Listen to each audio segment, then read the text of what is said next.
சிம்பிளா, ஈஸியா ஆயிஸ்டர் மஷ்ரூம்ல நம்ம குஸ்கா பிரியாணி பண்ண போறோம். அதுவுமே 10 நிமிஷத்துல பண்ணிறலாம். குழந்தைகளுக்கு பார்த்தீங்கன்னா, லஞ்சுக்கு பெர்ஃபெக்ட்டா இருக்கும். இதுக்கு முதல்ல 1 1/2 கப் அரிசி எடுத்துட்டு நல்லா வாஷ் பண்ணிக்கணும். நான் எடுத்திருக்கிறது பாசுமதி அரிசி. நீங்க ஜீரா ரைஸ் கூட எடுத்துக்கலாம். தண்ணி அப்டின்னா பாசுமதி அரிசிக்கு 1க்கு 1 1/2 ஊத்தலாம். இப்போ தேவையான அளவு தண்ணி ஊத்திட்டு, ஒரு 10 நிமிஷம் நம்ம அத ஊற வைக்கணும். நம்ம குக்கர்ல தான் பண்ண போறோம். இப்போ பார்த்தீங்கன்னா, குஸ்கா பிரியாணி அப்படிங்கிறதுனால யூசுவலா தேங்காய் எடுப்போம். தேங்காய் ஒரு 1/2 மூடி தேங்காய் தேவைப்படும். ஸோ, இத அப்படியே அரைச்சு போடக்கூடாது. மிக்ஸியில போட்டு தேவையான அளவு தண்ணி ஊத்திட்டு, இத அரைச்சு வடிகட்டணும். இது திப்பி திப்பியா இருந்ததுன்னா நல்லா இருக்காது. ஸோ, நல்லா வடிச்சுக்குங்க. தேவைப்பட்டா எக்ஸ்ட்ரா தண்ணி ஊத்தி கூட வடிச்சுக்கலாம். இந்த தேங்காய் பால் அப்படிங்கிறது வயித்து புண்ணுக்கு ரொம்ப ரொம்ப நல்லது. அசிடிட்டிக்கெல்லாம் ரொம்ப நல்லது. இதான் ஆயிஸ்டர் மஷ்ரூம்னு சொல்லுவோம். நல்லா பெருசா இருக்கும். இதில பார்த்தீங்கன்னா, ஏகப்பட்ட சத்துக்கள் இருக்கு. விட்டமின் டிலேருந்து ஆரம்பிச்சு, ஸோ இதில புரோட்டீன், மினரல்ஸ் அதுக்கப்புறமா பி விட்டமின் இது எல்லாமே இருக்கு. இது எல்டிஎல் கொலஸ்ட்ரால் அந்த மாரி கொலஸ்ட்ரால கம்மி பண்ணுன்னு சொல்றாங்க. ஸோ அது மட்டும் இல்லாம நான்வெஜ்ஜுக்கு இணையானது அப்டின்னா, கண்டிப்பா நம்ம மஷ்ரூம சொல்லலாம். ஸோ இது பார்த்தீங்கன்னா, பிளட் சுகர் லெவல கண்ட்ரோல் பண்ணும். நம்ம இம்யூனிட்டி பூஸ்ட் பண்ணும். அது மட்டும் இல்லாம, நம்ம வெயிலுக்கு போகவே இல்ல அப்படிங்கும்போது, கண்டிப்பா நம்ம மஷ்ரூம் எடுத்துக்கிறது ரொம்ப ரொம்ப நல்லது கூட. ஸோ போன் ஸ்ட்ரென்த்துக்கு ரொம்ப ரொம்ப நல்லது. அதனால நீங்க பார்த்தீங்க அப்படின்னா, ஸ்போர்ட்ஸ்ல இருக்கிற குழந்தைகளுக்கு கண்டிப்பா குடுக்கலாம். நம்ம ஃப்ரை பண்ணியோ, இல்ல அப்படின்னா பாஸ்தா, அது மட்டும் இல்லாம நம்ம நூடுல்ஸ்ல போட்டு கூட சாப்பிடலாம். ஸோ இதில தண்ணி சத்து அதிகமா இருக்கிறதுனால, சீக்கிரமாவே வெந்துடும். இது வேகறதுக்கு பார்த்தீங்கன்னா, ஒரு 5 நிமிஷம் தான் தேவைப்படும். ஸோ இத நம்ம தேவையான ஷேப்ல கட் பண்ணிக்கலாம். இதில ஏதாவது ப்ரவுனா இருந்தா மட்டும் நீங்க ரிமூவ் பண்றது நல்லது கூட. நீங்க மஷ்ரூம் எல்லாம் சாப்பிடும்போது, நீங்க ஈவினிங்கே சாப்பிடுறது நல்லது. இப்போ குக்கர்ல தான் பண்ண போறோம். அதனால குக்கர்ல நெய், அதுக்கப்புறம் ஆயில் ஊத்திக்கலாம். இதில ஸ்பைசஸ் எல்லாமே போடணும். இதில சோம்பு, பே லீஃப், மராத்தி மொகு, அதுக்கப்புறமா மேஸ் போட்டிருக்கேன். பட்டை, கிராம்பு, ஏலக்காய் எல்லாம் போட்டிருக்கேன். வெங்காயம் ஒரு வெங்காயம் போட்டு நல்லா ரோஸ்ட் பண்ணணும்.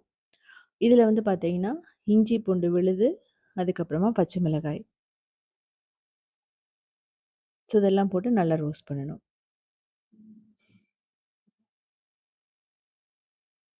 இதுக்கப்புறமா பார்த்தீங்கன்னா, புதினா, கொத்தமல்லி. 1 கப் புதினா, கொத்தமல்லிய நல்லா ஃபைனா சாப் பண்ணிட்டு போட்டுக்கோங்க. ஃப்ளேவர் நல்லாருக்கும். நம்ம இது இருந்தா பண்ணலாம். இல்லன்னா கூட நீங்க ஸ்கிப் பண்ணிடலாம். இப்போ இந்த மஷ்ரூம போட்டு ஒரு 3 நிமிஷம் நல்லா குக் பண்ணணும். அதுக்கப்புறம் உப்பு, கரம் மசாலா தூள், அதுக்கப்புறமா மிளகாய் தூள்லாம் போடணும். இதில மஞ்சள் தூள் தேவையில்ல. தேவைப்பட்டா நீங்க போட்டுக்கலாம். இத நம்ம மிக்ஸ் பண்ணாம, அப்படியே ரைஸ போட்டோம்னா, இதில இருக்கிற தண்ணியும் அதிகமா இருக்கும். ரைஸ்லயும் இருக்கும். ஸோ அப்படிங்கும்போது உங்களுக்கு ரொம்ப கொழ கொழன்னு ஆயிடும். சொத சொதன்னு ஆயிடும் ரைஸ். ஸோ இப்போ நான் மிளகாத்தூள் போட்டுட்டு நல்லா வதக்குறேன். இந்த தண்ணி இதனோட தண்ணியிலேயே பார்த்தீங்கன்னா, அது வெந்துடும். ஸோ அவ்வளோதான். இதில நம்ம தேங்காய் பால் ஊத்தப் போறோம். நம்ம தண்ணி கம்மியா தான் ஊத்தப் போறோம். குஸ்கா பிரியாணி அப்படிங்கிறதுனால. தண்ணிய வடிச்சுட்டு தான் அந்த பாசுமதி அரிசிய ஊத்தணும். 1க்கு 1 1/2 கப் தேங்காய் பால். ஸோ அப்படிங்கும்போது 1 1/2 கப் அப்படிங்கும்போது, நீங்க 2 கப் தேங்காய் பால், 1/2 கப் தண்ணி அந்த மாரி கூட நீங்க ஊத்தி பண்ணலாம். இதோடயே சேர்த்து ரோஸ்ட் பண்ணுங்க. இப்படி ரோஸ்ட் பண்ணும்போது நம்ம அந்த தண்ணிய அத அப்சர்வ் பண்ணிக்கும். நல்லா மீடியம்லயே வைக்கலாம். மீடியம் டூ ஹைல வைக்கலாம். ஸோ இப்போ நெய் கொஞ்சம் போட்டுருக்கேன். இது நம்ம எடுத்த தேங்காய் பால். 1லேருந்து 2 கப் தேங்காய் பால் ஊத்தலாம். எக்ஸ்ட்ரா பார்த்தீங்கன்னா, ஒரு 1/2 கப் தண்ணி ஊத்தலாம். இல்ல 1/2 கப் தேங்காய் பாலே இருந்தனாலும் ஊத்தலாம். இதெல்லாம் எது வேணாம்.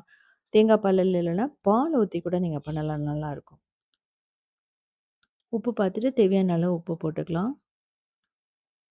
இப்போ புதினா அவ்வளோதான் ஃபைனலா. கரம் மசாலா தேவையான அளவு போட்டுட்டு மூடி 3 விசில் மீடியம் ஃப்ளேம்ல வச்சீங்கன்னா சூப்பரா ரெடி ஆயிடும். ஸோ ஸ்டீம் போனதுக்கப்புறம் நம்ம எடுத்துடலாம். ரைத்தாவோட எடுத்துக்கலாம். அது மட்டும் இல்லாம பார்த்தீங்கன்னா, கத்திரிக்காய் பச்சடி ரொம்ப சூப்பரா இருக்கும்.